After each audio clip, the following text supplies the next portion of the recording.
The process of learning is always the same. And I'm saying this for myself as much as anyone else because I have a story about myself in approaching tech.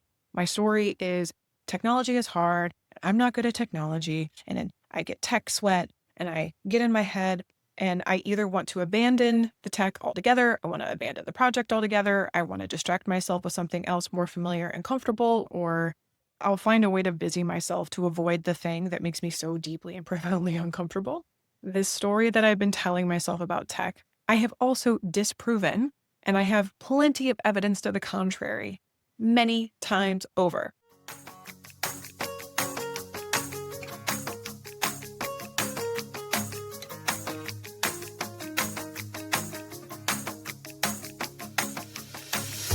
Hello, hello. This is Danielle Ireland, and you are catching a solo cast of Don't Cut Your Own Bangs. And I wanted to hop on quickly because I had a killer session with a client that had some awesome takeaways that I think everybody could benefit from hearing. And I've had a lesson repeatedly coming up in my life that also mirrors what my client was experiencing. And I think the two stories together may offer something to you. So that's the hope. That's what we're going to do. And the other thing I wanted to do was reintroduce the intention and the concept of this podcast, which is to make big feelings feel less scary and more approachable, interpreting the information of our emotions to help guide us into making the next right step for ourselves. Shrinking the gap between knowing what we feel and knowing what we want to do with that feeling is where a lot of tension lives. So I want to help shrink that gap. And then I want to do it in a way that helps us feel light and maybe even have some knowing laughter in the face of our big feelings. Because when we are met with truth, there's an opening and expanding, clarity, and sometimes there are tears, which I think can keep people maybe stuck from looking because we don't want to cry, which I get. But the other thing I wish everyone could experience is the deep, profound belly laugh that happens in therapy sessions, in treatment rooms, in group therapy, in addiction groups, in the profoundly just meaningful, vulnerable conversations between friends. The feelings we so often run from are the birthplace of a deeper, more meaningful connection and so much laughter and joy. And that's the hope here. I want to have conversations like that with my guests. When I set out to write a book, I only knew two things. One was I wanted to make big feelings feel less scary and more approachable. And I wanted to bring some lightness to the feelings themselves. What I know to be true as a therapist is that emotions are energy in motion. They have information to tell you to inform the next right step to take. And self-doubt, fear, anxiety live in that space between knowing and not knowing. The second thing I knew was that I wanted to have fun in the process of making this thing. The result is this: Wrestling a Walrus for Little People with Big Feelings. Beautifully illustrated children's book that has a glossary at the end for some of the bigger feeling words. What this story does in a light and loving way is create context for those relationships you can't change, those people that you wish would treat you different, the things in life that we cannot control and yet we face that are hard. This book, it's a conversation starter for any littles in your life who want to create more safety and love and patience for some of those experiences. So hop on over to the show notes. You can pick it up at Amazon.com, BarnesandNoble.com, or my website. I hope that you do, because I believe in this little book. I freaking love this little book, and I cannot wait to hear your experience with it. Thanks so much for listening, and back to the episode. I want to offer a couple of stories, a couple of key takeaways, and then we're all going to go on with our day. The process of learning. The process of learning is always the same. The process of learning is always the same. And I'm saying this multiple times for myself as much as anyone else, because it seems, particularly for me, when it comes to technology, I have a story about myself in approaching tech. My story is technology is hard. I'm not good at technology, and I don't always read direction. And then I get tech sweat and I get in my head and I either want to abandon the tech altogether, I want to abandon the project altogether, I want to distract myself with something else more familiar and comfortable, which working from home can be chores, or I'll find a way to busy myself to avoid the thing that makes me so deeply and profoundly uncomfortable. This story that I've been telling myself about tech, I have also disproven, And I have plenty of evidence to the contrary many times over. This isn't about unpacking the story or worrying about where the story comes from, but today it is about looking at the process of learning. It is always the same. It is often uncomfortable. And I have a story about a client who has gone through, in her own way, a similar iteration with my tech story with relationships. And it's different experiences, but the lesson and the through line of what it really means to learn something new about yourself and carry that information forward.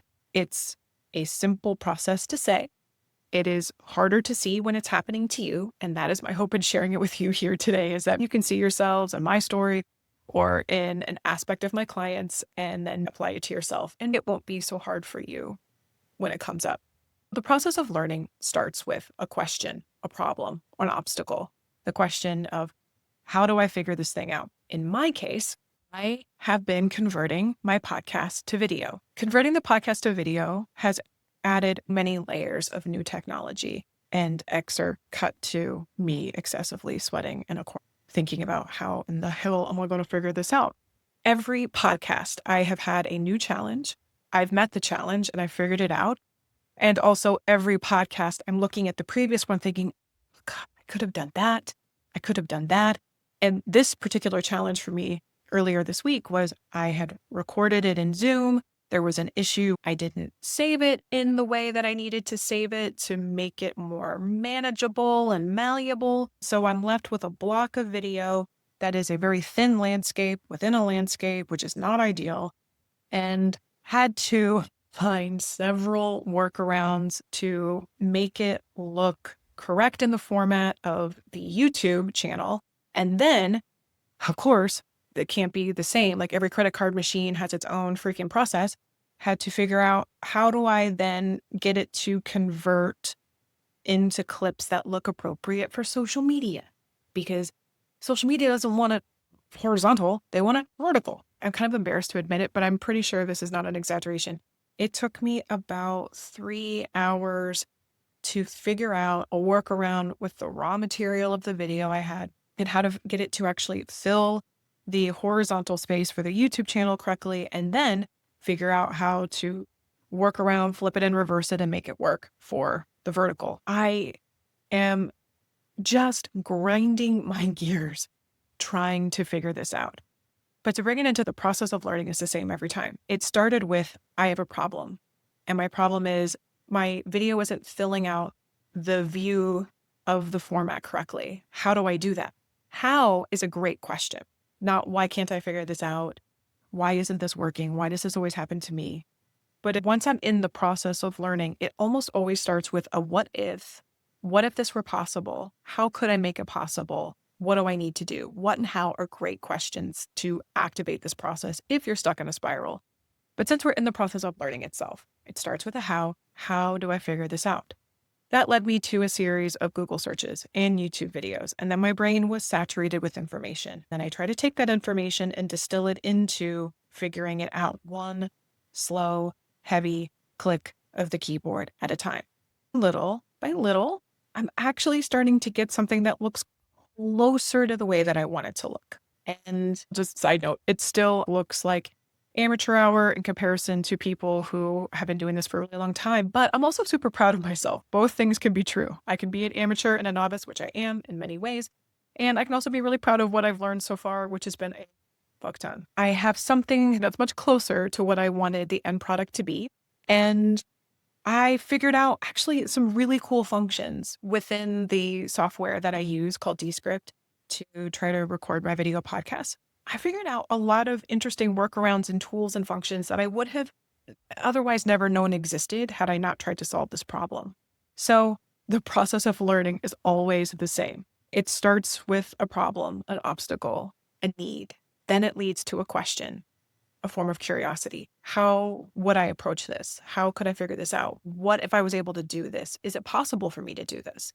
And then I go through the process. The next step after the question is where 90% of the discomfort lives, because you're actually muscling through something brand new that you've never done before. Postulating a question, that actually is almost more romantic and fun. It's brainstormy. Not that there can't be energy and output put into the question, but in the actual execution of trying to do the damn thing, it's awkward and uncomfortable and sweaty. And at the end of that 3-hour chunk, after already having worked several hours on other things that were a little bit more practiced in me, I was spent.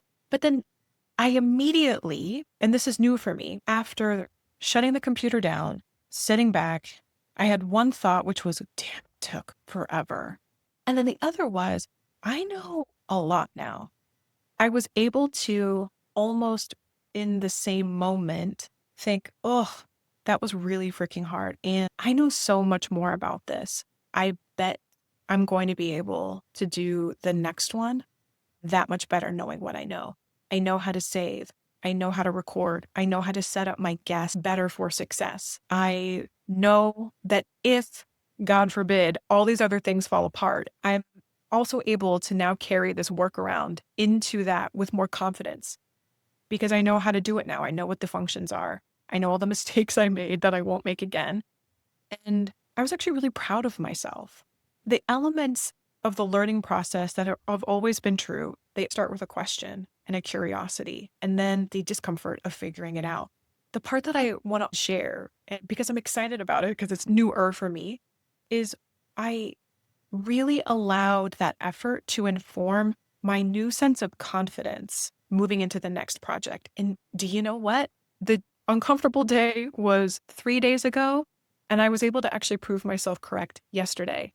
Like, this is very, very recent. Now I'm sitting again with raw material, raw editing material that I'm going to have to do the exact same workaround that I did on Monday, but I know how to do it.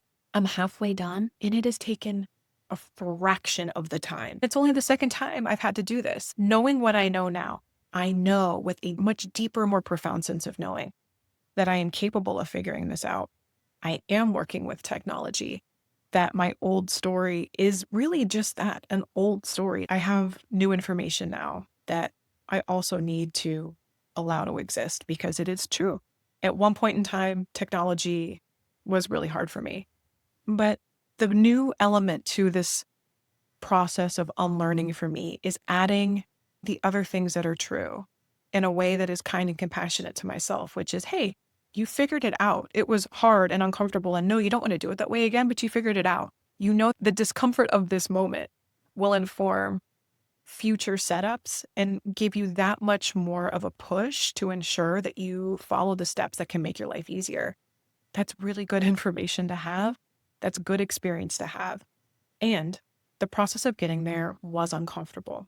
I share this because it is so easy to look at lessons in hindsight and only want to reflect on the learnings and takeaways and not actually, when you are in that sweaty, uncomfortable, is this ever going to come together? Am I ever going to get there? It's so easy to feel alone in that process. It's so easy to feel incredibly stuck because in some ways you may be stuck. It's like trying to move through mud up to your knees and trying to get one foot in front of the other. It just feels so damn slow. And that's not a personality trait if you are having a hard time in that active learning process. It's just true of you're forming new neural pathways. It's a new pattern in you. And so the neurons haven't fired in the same way. The practiced behaviors in you or the practiced stories in you, they're like a superhighway that's freshly paved, blacktop, and perfectly smooth. It's just your mind knows how to operate in that pattern. It doesn't know how to operate in this new way. So comparing smooth blacktop superhighway to a little pebbled path in a patch of woods behind your house, maybe going to get to your intended destination, but the path of getting there is going to look and feel a lot different. Having that information in my peripheral vision as I was experiencing the discomfort earlier this week helped me out. I then had the benefit of today sitting in a therapy session with a client that I've worked with for a really long time. And there is a relationship pattern that this person has found themselves in where faces have changed, names have changed, but the way that they're treated in the relationship has, and particularly in conflict, has felt very familiar. And each time that this is experienced, what my client has done is another iteration of this learning process. Once we get through either the more shame or stress or anxiety inducing questions like, why am I not enough? Why isn't this working? Why is this always happening? When we shift that type of questioning to, how do I want to be treated? How do I want to feel? Am I treating myself with the kindness and respect that I am expecting of them? Am I treating myself the way I want to be treated? And each step that is positioned through the lens of compassionate curiosity, it's more actionable. It also leads to a more tangible step. It leads you to a new understanding. The progress with that type of questioning and self-examination, when we make progress or we come out of a hard situation, what we want to think is that relationships look like stair steps, just like this. So if you're watching on YouTube, you can see the Post-it note I'm holding up. But if you're listening, we want it to be like a stair step. We move up, we learn something new, we move forward, we never have that mistake again, and then we move up and learn something new, and then we move forward, we never have that situation again. Wouldn't that be great? But the truth with a capital T is that learning something new feels more like this. And I'm holding up a Post-it note that shows a little spiral. Each time we go through the same situation again, or the same learning again, for me, it's every time I'm approaching a new piece of technology.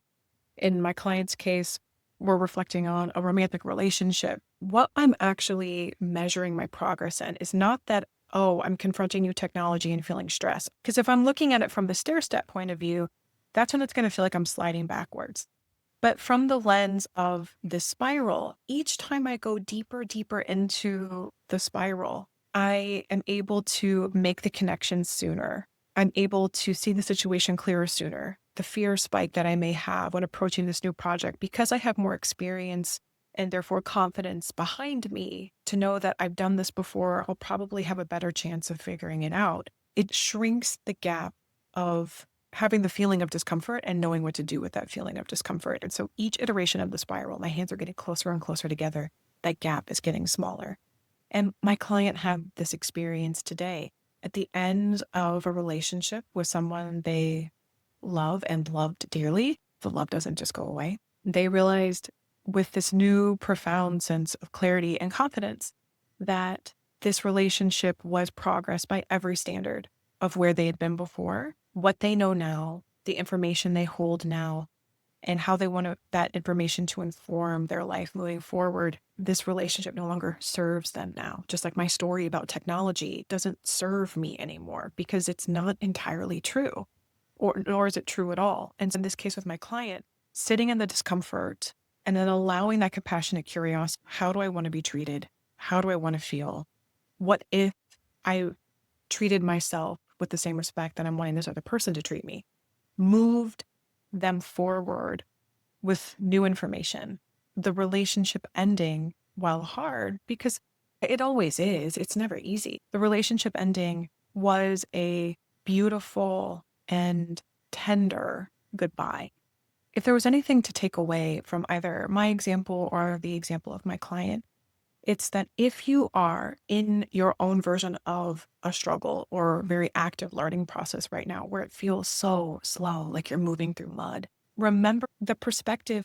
That's why I try to hold the image of the spiral up as often as possible. So maybe grab your own Post-it note and just draw like a little spiral circle where it just gets tighter and tighter. Because for me, seeing the struggle as this is a moment in a process versus a problem, that this is a challenge that I'm meeting in a much larger process that is going to lead me in the end to a new outcome. Whatever that outcome is, I don't know. I'm not there yet because I'm in this part of the process.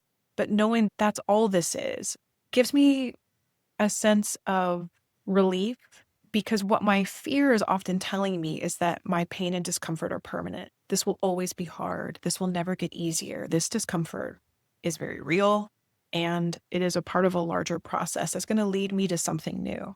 And that new something will hopefully help me make a better, quicker, more gentle decision in the future. I hope my story is proof of progress that your old stories, they may always be a part of you a little bit. Oh, there's that old story coming up. There it is. And I'm feeling the discomfort of that. But ask yourself some other questions like, is it true? Is it really true? Is it the same as it was last time? Is it exactly the same? How is it a little different? Those compassionate questions. How and what? What if this worked out? What could I do with this information? How is this maybe working for my benefit? How is this serving me? How can this help me in the future? The how and the what are much better in process questions when you're trying to figure something out. Thank you, thank you, thank you for joining me in this solo cast on Don't Cut Your Own Bangs. Sharing this space with you is something I treasure deeply. I would love to invite is ask me some questions. This isn't podcast therapy. I can't diagnose or therapize you through this, but I can certainly answer your questions. I can answer therapy questions, relationship questions, process questions, wherever you're finding yourself hitting a stumbling block when it comes with big feelings. I've got you. This is a container and a community for you. So let's dive in. Remember to rate, review, and subscribe to the podcast, particularly the subscribe. 1, it makes your life easier. 2, it helps the podcast grow. But any way you choose to interact with this podcast helps other people find it. Thank you for being here. I hope you continue to have an incredible day.